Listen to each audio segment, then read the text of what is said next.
आजकल की माताएं सुनती हैं लेकिन गुणती नहीं है। मीरा से प्रेरणा लेनी चाहिए। और जिस तरह मीरा नाची, गाई, रोई, ये 4-5 चीज़ें जैसे कथा में होती हैं, ये मीरा ने किया। मीरा हंसी, मीरा रोई, मीरा नाची और मीरा ये चीज़ें जिस भक्त में होती हैं, लोक लाज मर्यादा जगत की तड़जों तोड़ भगावे। लोक लाज को जो नहीं मानता वही भगत कहलाता है। जो लोक लाज मानता है वो परमात्मा को प्राप्त नहीं हो सकता। इसलिए लोक लाज को त्याग करके बस परमात्मा के प्रेम में जो भी कुछ किया जाता है वो भक्ति होती है। इसलिए जो है भक्त ने, शैतानों का कोई जिक्र नहीं है यहाँ पर, लेकिन हम 2-3 दिन से देख रहे हैं ज़्यादातर शैतान ही बैठे हैं यहाँ पर, क्योंकि परमात्मा का किसी में भी प्यार नजर नहीं आता। कोई रोता नहीं है, कोई गाता नहीं है, कोई हंसता नहीं है, कोई नाचता नहीं है। इसका मतलब तुमने परमात्मा से कोई प्रेम नहीं है, कोई लेना देना नहीं है, वैसे टाइम पास करने के लिए आ जाते हैं। तो ज़्यादा समय नहीं लेकर के एक वाणी का जो है इन्होंने बताया है, सभी ने मिलकर परमात्मा से अरदास करनी है कि परमात्मा हमने भी अपने भक्ति में रंग ले, अपने रंग में रंग ले, हमने भी अपना बना ले। आपने लाखों पापी पार किए हैं, हम जैसे एक पापी को और भी पार कर दोगे तो कोई आपके लिए बड़ी बात नहीं है। भगवान तो पापियों को पार करने के लिए ही होते हैं। तो जो सही हृदय से गाता है वो पार हो जाता है। बोल सर्वदेव की सभी ने बोलना है, हमारा स्वास्थ्य थोड़ा साथ नहीं देता। मीरा हाथ सुतार था, अरे मीरा हाथ सुतार था और पगला में लोला। पाथर की थी मूर्ति तो माहे गई शाम। मीरा हर की लाडली, मीरा हर की लाडली और शामा से ले जाती सतलोक में तो ना मान्या।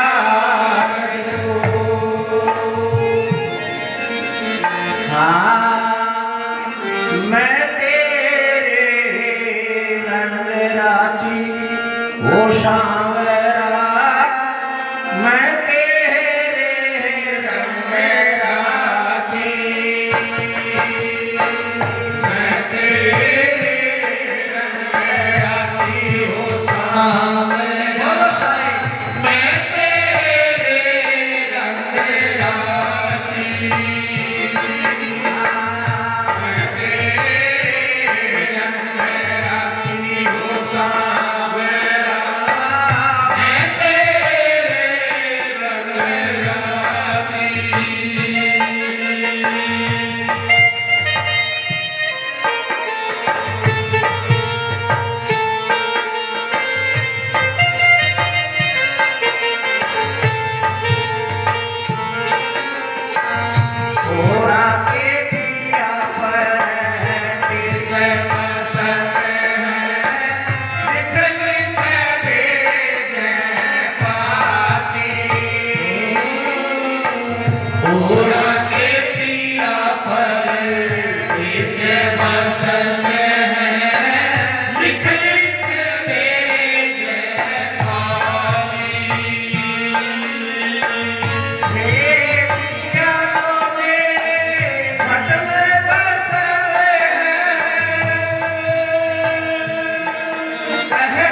पूज्य दादा गुरु जी का स्वास्थ्य में कमी ठीक रहता, लेकिन फिर भी स्वर हमारे दादा गुरु जी का हमेशा ऊंचाई रहता। ऊंचा के जमाए गुरु जी तो चांगराम थी और गुरु जी तेरे माइक बोलन तक नहीं, दादा गुरु जी का भाव ही ऐसा है। आगे टेम तक मेरा माइक पढ़ दे। स्वास्थ्य ठीक नहीं रहता, लेकिन फिर भी हमारे मध्य बैठे रहते। अब महाराज राणा जी को मीरा कह रहे, मैं तो सांवरा रंग रांची और राणा जी मैं तो सांवरा रंग रांची। अब तो राणा को बड़ा क्रोध है। अच्छा यही विघन की जड़ है, तो लो इसको तो अभी समाप्त कर देते। तो ठाकुर जी की प्रतिमा को उठाकर कहते हैं कि एक झील में फेंक देते, सरोवर में फेंक देते, एक खाई में फेंक देते। और मीरा जी भी अपने ठाकुर जी के साथ उस सरोवर में कूद जाते हैं, उस झील में कूद जाते हैं। और वो जल की धारा बहती बहती, प्रेमियों, वो कहते हैं ना कि जिसको संभालने वाले ठाकुर जी है उसका कौन क्या बिगाड़ सकता है। मीरा जी आज वृंदावन के पावन तट पर निकली, पूछा कि कौन किस जगह पर आ गई। सबने बताया ये तो वृंदावन। ओ बड़ी प्रसन्नता, अरे मैं तो अपने पिया के ही देश में आ गया। अब तो मीरा जी वहां पर भजन करने लगे, कोई रोके नहीं, कोई ना टोके। लेकिन वहां पर राजस्थान के लोग आते रहते थे, वृंदावन नजदीक था तो राजस्थान से भक्तजन आते रहते थे। काफी समय मीरा जी वहां नहीं, लेकिन एक दिन उन्होंने विचार किया कि ये स्थान भी छोड़ देना चाहिए। और प्रेमियों, मीरा जी वृंदावन से चली द्वारिका, जहां भगवान को रणछोड़ जी कहते। वहां कोई भी कृष्ण जी, कन्हैया, कोई कुछ नहीं कहते, वहां पर भगवान को केवल रणछोड़ नाम से। अब तो मीरा वहां रह करके भजन करता, अब तो ना कोई रोके महाराज, ना कोई टोके। ऐसी लागी लगन, मीरा हो गई मगन, वो तो गली गली हरि गुण। ऐसी लागी लगन, मीरा हो गई मगन, ऐसी लागी लगन, मीरा हो गई मगन, वो तो गली गली हरि गुण गाने लगी। ऐसी लागी लगन, मीरा हो गई मगन, वो तो गली गली हरि गुण गाने लगी। ऐसी लागी लगन, मीरा हो गई मगन, ऐसी लागी लगन, मीरा हो गई मगन।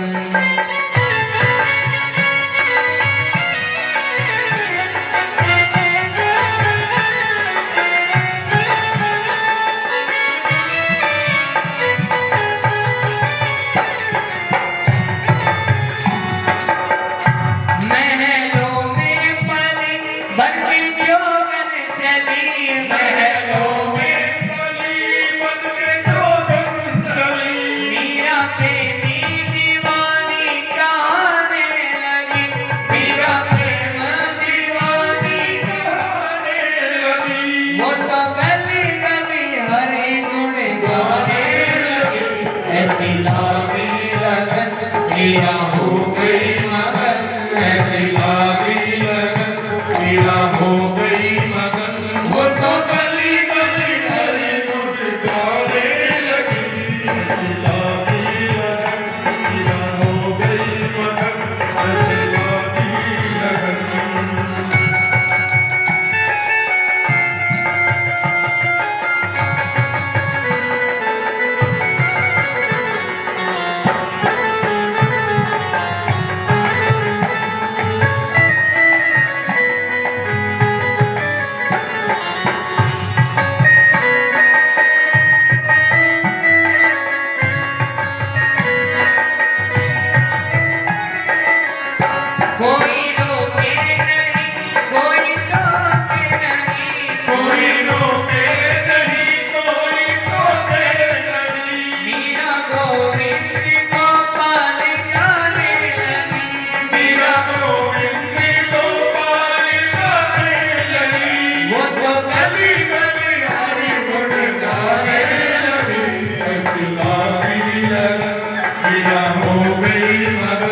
ऐसी लागी लगन, मीरा हो गई मगन, वो तो गली गली हरि गुण गाने लगी। ऐसी लागी लगन, मीरा हो गई मगन, ऐसी लागी लगन।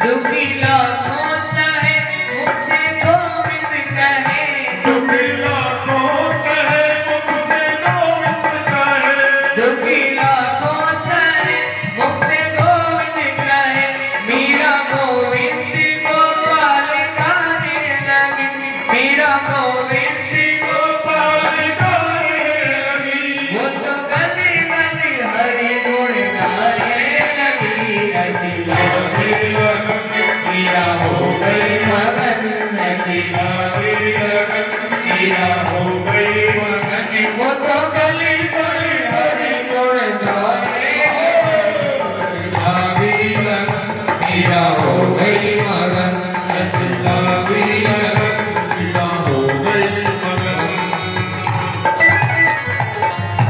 बोली भक्तवत्सल भगवान की जय। अब तो महाराज मीरा जी द्वारिका में खूब आनंद में रहते हैं कोई रोके नहीं कोई टोके नहीं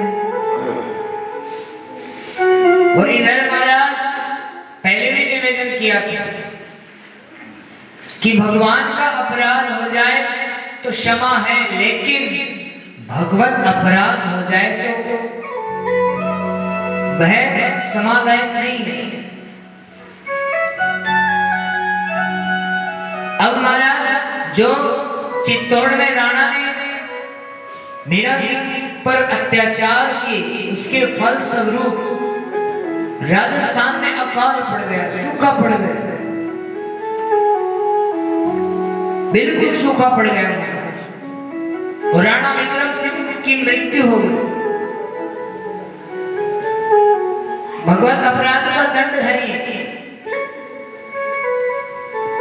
अब इधर गद्दी पर बैठे राणा उधम सिंह जी जो बड़े ही संत सेवी और बड़े ही शूरवीर थे। अब इन्होंने संतों को महात्माओं को ब्राह्मणों को इकट्ठा किया कि बताओ इस समस्या को कैसे हल किया जाएगा। तो संतों ने कहा राणा जी ये तो भगवत अपराध है अब इसे तो भक्त ही ठीक कर सकता है भगवान तो नहीं करेंगे।